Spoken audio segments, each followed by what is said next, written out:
Here's your latest news for Red Deer and Central Alberta. As our Prime Minister prepares to meet with China's president this week, some Canadian farmers are struggling to turn a profit as tariffs drive down market prices.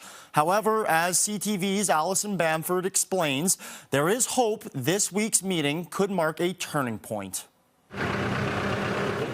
This time of year, Ryan Scragg should be hauling grain. Instead, he's pushing snow and wondering what he's going to plant in the spring. The problem is right now is that nothing pencils out to a profit. Canola and peas usually make up about 70% of what Scragg grows, but both crops face punishing tariffs from China that have pulverized market prices. Right now, all of Scragg's bins are full, but normally for this time of year, he said at least 20% of his grain would already be sold. I'm waiting as long as I can. At some point, there's just no more option of waiting. Many face the same challenges, now clinging to hope that upcoming talks between Prime Minister Mark Carney and China's president will progress trade negotiations. What we're hoping to see now is that we can translate some of that engagement into action on these issues. Carney's visit to China, slated for next week, is planting optimism ahead of spring seeding. But farmers still mindful that these tariffs were put in place last March and removing them takes time. I don't see them inking a trade deal or something that immediately fixes it, but I think doing anything is better than doing nothing. For now, farmers like Scragg will weather the storm. He plans to cut back on canola and nearly drop peas altogether this spring, seeding a little bit of everything, hoping he can grow a profit. Alison Bamford, CTV News, near Prince Albert. A dozen streets around the city are temporarily allowing truck access. 8 roads are allowing trucks to haul 100% of their max axle weight allowance. Township Road 384 east of Range Road 271 has a 90% allowance.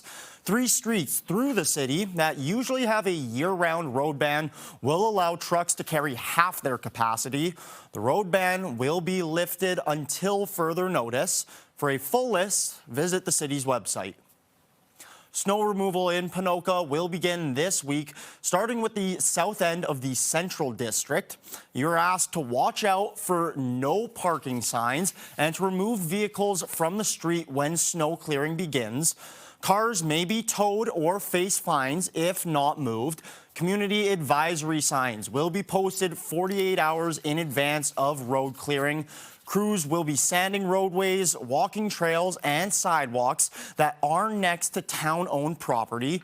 Snow clearing will not affect garbage pickup. Red Deer County is collecting winter clothing donations for families in need.